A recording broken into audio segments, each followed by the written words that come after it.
We are now ready to begin looking at Chapter 3, Section 1. And before we start, just a reminder that if you haven't done so already, before you go through this lecture, it's a really good idea for you to get into the textbook and read Chapter 3. And doing so will make what you're going to be looking at here, or listening to here, more meaningful for you as far as understanding the concepts. So let's start out by saying what is the main goal of a statistician, or asking what that is. And if you see the donkey in the middle of the screen, and figure the role of the statistician is something like this. When we lock that donkey into a barn, what are we doing? In effect, we're protecting our ass. And basically, whether you want to use the crude terminology or not, that's what a statistician is trying to do. And he's trying to do that by trying to stay away from absolutes. When he gives you a prediction or an inference or whatever, chances are it's going to be less than 100% confidence level. That way, if it doesn't work out the way it was forecast, it falls into that margin of error. So perhaps that's a little facetious, but in the simplest, commonest terms, that's really what it is. So now we're going to talk about measures of centers in a distribution. And we're going to look at a few things that define that. The mean is the first that we'll look at. It's nothing more than the average value. And it's defined as the sum of all of the values in a data set divided by the total number of values that are in the data set. And while you could easily do that using pencil and paper or your calculator, what we're going to do in this course is get you used to using Excel to do the calculations. And you're going to use the function in Excel that starts out equal average, and then you'll see how to do this, the mechanics of this, when we go through the instructional video. The median, on the other hand, is the middle value in a sorted data set. So what does that mean? It means that if you sort the numbers in any data set from the lowest number to the highest number, the number that's exactly in the middle will be the median. Well, this is easy to do if there's an odd number of items in the data set. Let's say you have 13 items in the data set, and it's sorted. The item that is 7th on the list becomes the median. Why? Because 6 items are lower than the 7th item, and 6 items are higher than the 7th item. If, on the other hand, you had 14 items in the data set, you would average the 2 in the middle, add them together and divide by 2, and then you would have to calculate the median. Here again, we're going to use the function in Excel median, type in equal median, and then highlight the data, as you'll see when we look further, in order to let Excel calculate the median for you. The mode, on the other hand, is the number that appears more than any other number in the data set. There isn't always a mode in a data set, but if there is, for example, in our group of 13 that we looked at before, if the number 6 appears 4 times and no other number appears that many times, then the mode would be 6, because the number 6 appears more than any of the others. If it's true that there are more than one number that appear more than all of the others, the same number, maybe the number 5 also appears the same number of times as the number 6, then we would call that data set bimodal. Also, if there's more than 2 numbers that appear the same number of times and more than all of the rest, we would say that data set is multimodal. In this course, you're going to be dealing mostly with data sets that only have one mode or no modes. And in order to do the calculation, again, we're going to use the Excel function equal mode. A reminder that the instructional video that accompanies this information in Canvas will walk you through the Excel entries as you're going to do them on your iPad. And there's also a set of videos that will do the same if you're using a PC or a MacBook.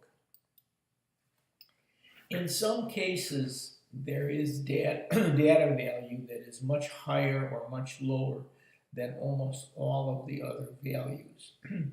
That's called an outlier, and it has the effect of skewing the data in a way where if you're not careful, you would represent things incorrectly. Here is a number of contract offers that a real estate agent got on the 5 properties she was trying to sell. You'll notice that she got no offers on the first 4, and she got $2.5 million offer on one of the houses. And just to kind of put a handle to it is perhaps those 4 houses were old, dilapidated houses in town, and the one with the $2.5 million offer was the one that was on the intercoastal waterway, so she got an offer of $2.5 million for that. And that kind of thing happens. If we were just to calculate the mean or a simple average, following the formula that I told you about in the previous slide, is we would add up all 5 offers and divide by 5. And when we did that, it would show us that the average contract offer that this realtor obtained was $500,000. If we then use that for an advertising purposes, we would be misleading people, because without that offer of $2.5 million, this particular realtor wasn't doing very well with the other properties that she was trying to sell. So as it's displayed, outliers can pull the mean upward or downward, and the median and the mode won't be affected. So you need to be careful when you're using statistics to eliminate misleading things if you want to do the job correctly. So now let's talk about shapes of distribution. When we're trying to calculate probability, by the way, what we're trying to do is we're trying to take an area of a geometric figure that represents how much of the data that we're interested in falls in a particular part of that geometric figure. And so here is 2 single-peaked or unimodal distributions. There is no mode in there. And what does this show you? The most important thing that it shows you is that most statistical distributions on graph are going to give you a bell curve. And a bell curve doesn't have a simple formula to calculate area. If it was a rectangle, we would be able to multiply length times width. We would be able to use geometric formulas if it was a circle to figure the area. But because it's a bell curve, we have to depend on more complicated calculations if we're going to do it manually, or hopefully better yet, the use of Excel functions that will allow us to do it quickly on our iPad. Underneath there is a double-peaked or a bimodal distribution. And while those exist, and when you get further down the road in statistics, you'll be doing work with those, in this course we're really not going to do much with bimodal distributions. Symmetry is an interesting concept. If you look at the bell curve that is shown, it shows you how something would be in a perfect world. What does that mean? It means that the mean, the mode, and the median are all the same. And that's well and good, and it can happen occasionally. But as a general rule, you're going to find things that are going to be close when we're working with different distributions, but not exactly the same. It still doesn't take away from our ability to be able to forecast things using the data that we have. Skewness is a term that talks about how the data is distributed. A distribution is left skewed if its values are more spread out on the left side. What does that mean? That means that there's outliers on the low end of the data set. And so the graph that we make, instead of being a nice even-shaped bell, is dragged out to the left because we have more values on the left side. That's what a left-skewed distribution is. On the other hand, if we have some high numbers that are much higher than the other averages and stuff, the skewness is reversed, and it would be a right-skewed distribution. Variation describes how widely data values are spread out about the center of a distribution. And if you look at these from left to right, you'll see three different bells. The first one has low variation, and that's why the bell is very skinny. Then moderate variation, and then high variation. All three of these different sets of data can be used to make forecasts that are meaningful. The point being made here is that the one on the left with low variation is going to produce better results because the data that falls under that bell is pretty much clustered together. So talking about measures of central tendency, a statistic is a characteristic or measure obtained by using the data values from a sample, by definition. A parameter is a characteristic or measure obtained by using all of the data values for a specific population. So when we talk about measures of central tendency, what do we mean by average? Well, there's several terms that we could use that we've looked at most of them already. You have the mean, simple average. Median is the number in the middle. Mode is the number that appears most often. And then you also have the mid-range and the weighted mean. We'll talk more about those in a bit. Here is an example of a frequency distribution of miles run per week. And you're asked to find the average, the mean. And you'll notice on the left side the classes, rather than list the 20 individual numbers, these have been grouped in classes. The first class are people that run between 5.5 and 10.5 miles a week, and then 10.5 to 15, and so all the way down, so that we have 20 runners. In order to do the calculation, step one would be to find the midpoint. And that's easy. You add the lower and the higher number together and divide by 2. So you're seeing that the midpoint on the first one is 8 miles and 13 and so on, all the way down the list. Once you have the midpoint, if you multiply the frequency, which is the first column after the class, times the midpoint, which is what's being done in the last column, the products that you get are shown in the last column.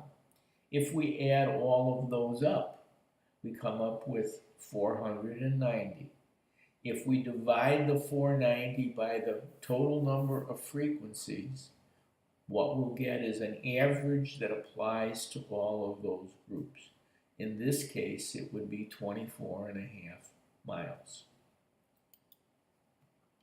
Median is the midpoint of the data array, and the symbol for the median is MD. The median is going to be one of the data values if there's an odd number of values. Remember, if there was 13, it would be the number in 7th place. Median will be the average of the two data values if there's an even number of values. And we talked about that also. The mode, again, is the value that occurs most often in a data set. It's sometimes said to be the most typical case. And as I said before, there may be no mode, one mode, unimodal thing, two modes, bimodal, or many modes, multimodal.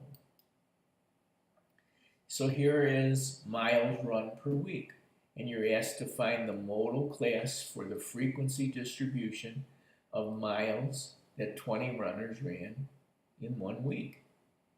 And so it's the one in the middle. The modal class in this case would be 20.5 to 25.5.